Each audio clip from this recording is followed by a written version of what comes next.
Agora vejam que a gente vai entrar já em coisas que nos afetam até hoje. Diretamente ou indiretamente. O cânon nos afeta diretamente, os bispos nos afetam indiretamente. Porque nós não cremos em bispos, mas tem quem creia, né? Então vamos ver aí o que a gente pode... Vamos começar com o cânon. Irineu disse que a autoridade da igreja repousa sobre essas três coisas aí. Toda a autoridade da igreja. Então havia uma preocupação muito grande em estabelecer essas três coisas, diante do ataque das heresias. Isso aí é uma resposta da ortodoxia. Tá? O que é o cânon? O cânon, essa palavra significa simplesmente regra, e o cânon pode-se dizer que é a regra que deve ser seguida. Na prática, o cânon é o conjunto de livros que compõem as escrituras inspiradas. O cânon é a Bíblia. O cânon é esse conjunto. Certo? Conjunto de livros. Por que a gente trata como um conjunto de livros? Justamente porque era tratado individualmente. O cânon é formar o conjunto. É escolher quem entra e quem fica fora. Por quê? Como eu disse antes, desde o início o Antigo Testamento era a escritura cristã, já estava estabelecido, isso nunca foi discutido. O único que discutiu foi quem? Exatamente, o Márcio. Ele está indignado lá. Ele achou que tinha acabado. Ele queria que não voltasse mais. Mas como é uma reação, nós temos que citar, né? Como é uma reação. Sim. Essa foi boa, né? O Antigo Testamento, então, foi tranquilo. Veio exatamente como os judeus o tinham, com os mesmos livros. A ideia do cânon, gente, é uma ideia que veio dos judeus. Os judeus tinham feito o cânon deles. E agora os cristãos tinham que fazer o seu. E a hora era agora. Por quê? Porque não podia se perder muito tempo, porque ia se começar a ficar distante demais das fontes originais. Você tinha ainda pessoas que conviveram com pessoas que conviveram com os apóstolos. Então você tinha muitas testemunhas ainda. Não, esse livro aqui foi escrito pelo fulano. Só que vocês, é claro, percebem isso, se passar 500 anos começa a ficar mais complicado de provar as coisas. Então a hora era essa. E os ataques que as heresias estavam proporcionando empurraram a igreja a fazer isso logo. Que livros seriam colocados no Novo Testamento? Essa é a pergunta. Além dos 27 que acabaram entrando realmente, existiam muitos outros livros circulando no meio das igrejas. Havia o Evangelho de Pedro, havia o Didaquê, a primeira carta de Clemente aos Coríntios, a própria carta de Policarpo aos Filipenses. Havia dúvidas em relação a essas obras. O pastor de Hermas. E a situação era tal, diante das heresias crescentes, que era urgente fazer alguma coisa. Vejam bem, gente, olha só. O gnosticismo estava produzindo livros falsos, assinando com o nome de apóstolo. Né? Olha como isso aperta. O Marcion estava dizendo que tudo isso aí não é inspirado. Estava jogando fora os livros válidos. E o Montano estava dizendo que não tinha terminado a revelação. Ele tinha mais coisinha para falar. Né? Deus continuava falando, como falou com Paulo, continuava falando através dele. Então vejam que as três heresias apertam em direção ao cânon. Percebem isso?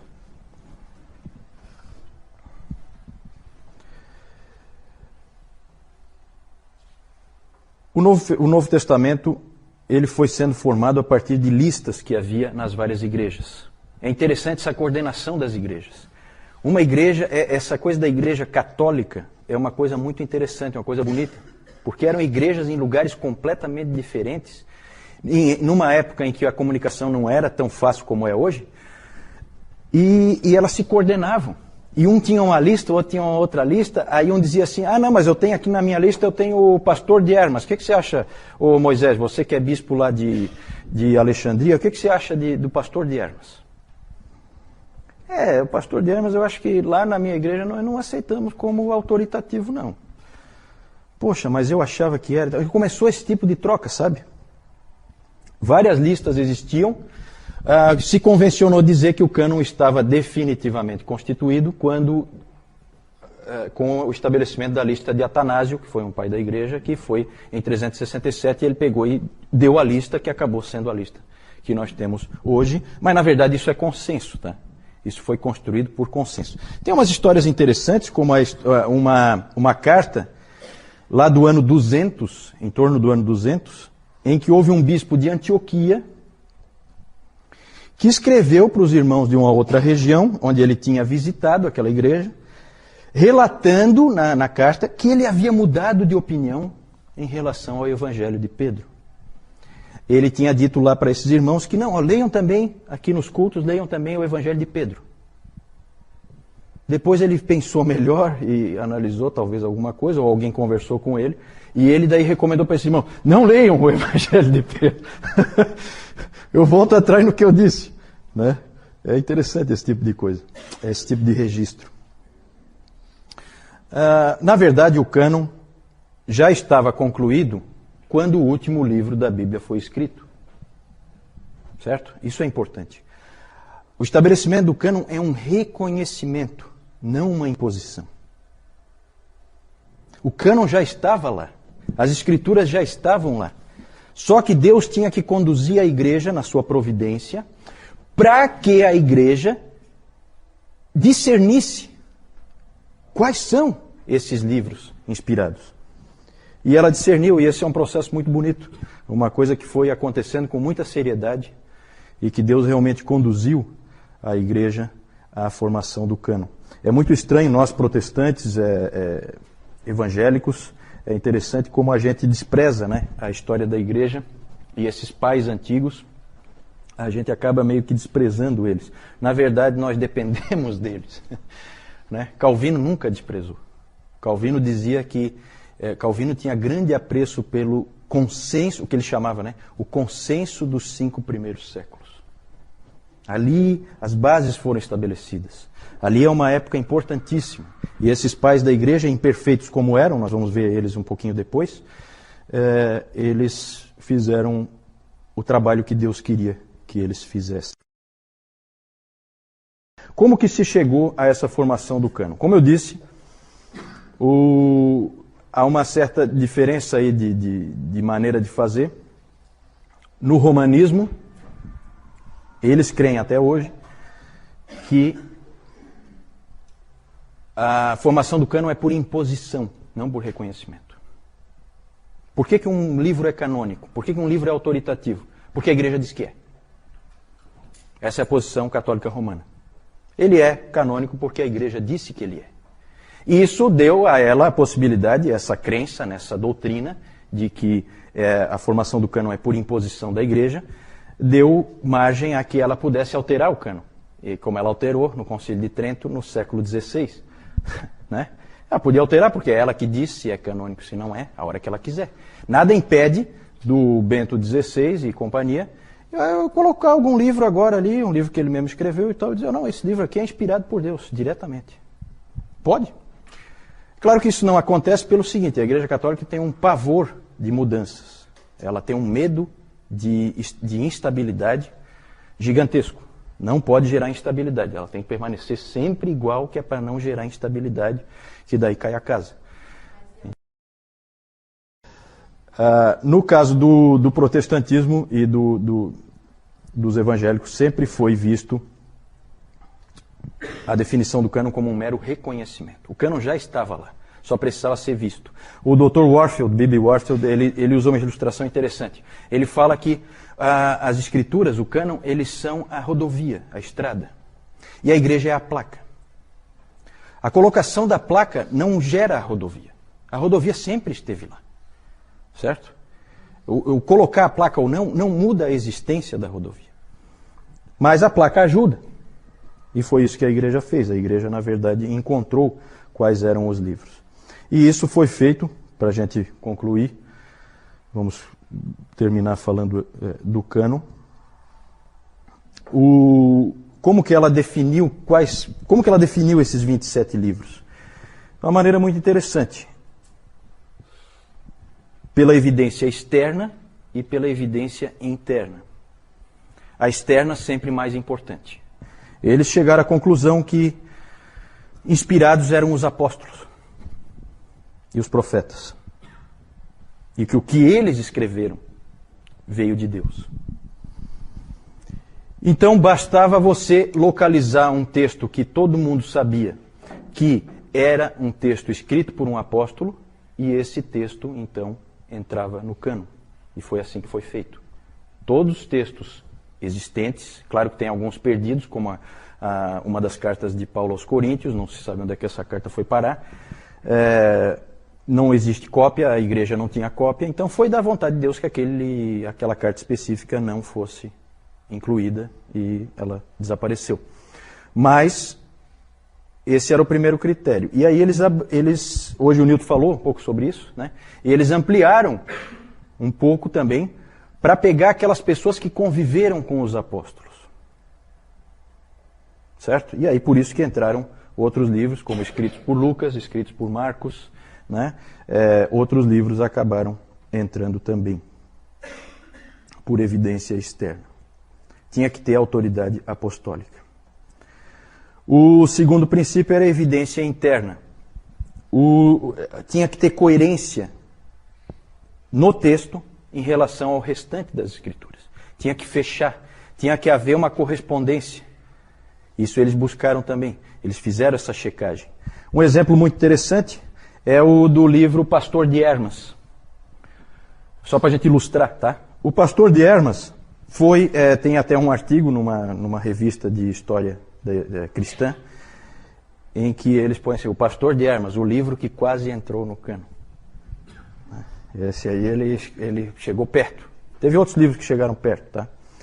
Esse livro, o Pastor de Hermas, ele foi analisado dentro desses critérios e ele foi reprovado. Por quê? Evidência externa. Esse livro foi escrito no II século por um indivíduo romano chamado Hermas, que não tinha, até onde se sabe, relação nenhuma com nenhum apóstolo. A própria época em que foi escrito já indicava isso. Então, a evidência externa era ruim. E a evidência interna era ruim também. Ele era um livro, e as pessoas perceberam, analisando o livro, eles perceberam que era um livro preocupado com penitência, com arrependimento, e principalmente ele definia quantas vezes você pode ser perdoado pela igreja. Tudo aquilo ali soava estranho, não batia com o restante das Escrituras, não fechava com o ensino bíblico, e então a maioria dos pais da igreja viu que... E ele tinha bons defensores, Irineu, Clemente de Alexandria, Tertuliano defendeu por um tempo, depois mudou de ideia, achou que não encaixava. E ele também tinha umas visões esquisitas a respeito da doutrina da Trindade. E aí ele não passou nem pela evidência externa e nem pela evidência interna. Rejeitado. Rejeitado, não faz parte da Bíblia. E certamente ele teria definido outras doutrinas e teria modificado o cristianismo. Certo? Nós vamos ver que coisas esquisitas aparecem, mesmo a gente não tendo esse tipo de livro no cânon. Né? Mais para frente nós vamos ver todo tipo de esquisitice aparecendo na igreja, que criou uma série de problemas. Então é isso, o cânon foi definido assim. Alguma pergunta a respeito do cânon? Isso. A pergunta da Jussara, a colocação dela é em relação a como cada igreja... Qual a situação de cada igreja, né? Que na verdade elas tiveram que se coordenar. Então, aparentemente, cada igreja não tinha todos os livros. E às vezes tinha livros que acabaram não entrando, e outros que acabaram entrando ela não tinha. E realmente era assim. Só que rapidamente elas tinham, especialmente nas cidades maiores, mais influentes. Certo? Por quê? Porque um levava para o outro. Então, aquele exemplo daquela carta ali, né? Tinha correio. Então, e é interessante nessa época que isso aparece muito claramente. Os presbíteros de uma igreja se preocupam profundamente com os presbíteros da outra igreja. Mais ou menos como acontece no Novo Testamento. Por isso que tem a carta de Clemente de Roma, a primeira carta dele aos Coríntios. E é uma carta que eu já li, é uma carta relativamente fácil de ler. Ela é uma carta muito bonita, é uma carta de um pastor, realmente. Se preocupando com os coríntios, como é que vocês estão, para onde é que vocês estão caminhando, cuida com isso, cuida com aquilo, bem pastoral. Então essa preocupação mútua. Então é assim, uma grande cidade não deixava a outra ficar sem cópia. Dava um jeito de copiar. Então como ele disse assim, aquele bispo que nós falamos antes, que visitou uma outra igreja, ele falou assim, leiam também o Evangelho de Pedro. Como é que ele vai ler se ele não tem? E eles provavelmente não tinham. Então, se providenciava, as igrejas se ajudavam, os irmãos se amavam, eles procuravam ajudar uns aos outros. A igreja era única, não havia várias igrejas. Havia heresias, mas não divisões. Ainda. Depois virão as divisões. Não, vamos chegar lá. Na verdade, a pergunta é como é que, se eles se reuniram para definir isso. Vamos ter o primeiro concílio. Qual foi o primeiro concílio? Niceia. No ano 325. Nesse ano, todos os bispos do Império Romano, praticamente todos, talvez um ou outro não pôde ir, mas todos os bispos do Império Romano se reuniram em Niceia, na cidade de Niceia, bancados pelo imperador. Nós vamos ver isso mais para frente. E ali eles se reuniram, e ali eles definiram, dentre outras coisas, deixaram bem claro que o cânon... A pergunta é sobre o livro de Hebreus. O livro de Hebreus sempre vai ser um problema, né? Porque o livro de Hebreus é esquisito, né? É um livro que ninguém sabe quem escreveu. Né? Lutero defendia com unhas e dentes que tinha sido Apolo de Alexandria que escreveu. Alguns outros teólogos também creem assim. Há quem diga que foi Barnabé, mas não, ninguém tem certeza. Ninguém tem certeza. Mas, de alguma maneira, a igreja chegou num consenso de que era um livro com autoridade apostólica, e que simplesmente tinha se perdido as testemunhas originais do porquê que aquele livro era lido em todo lugar. Ninguém mais sabia porquê que aquele livro começou a ser lido em tudo que é igreja. Mas ele estava consolidado. Ele estava consolidado e a evidência interna dele era muito boa. Muito boa. Ele fechava perfeitamente com o restante da palavra. E a gente percebe isso, né? E é um livro muito rico que, na verdade, preencheu lacunas, né, da palavra. Se você for analisar o Novo Testamento como um todo, ele lança luz, né, sobre muita coisa que complementa o restante.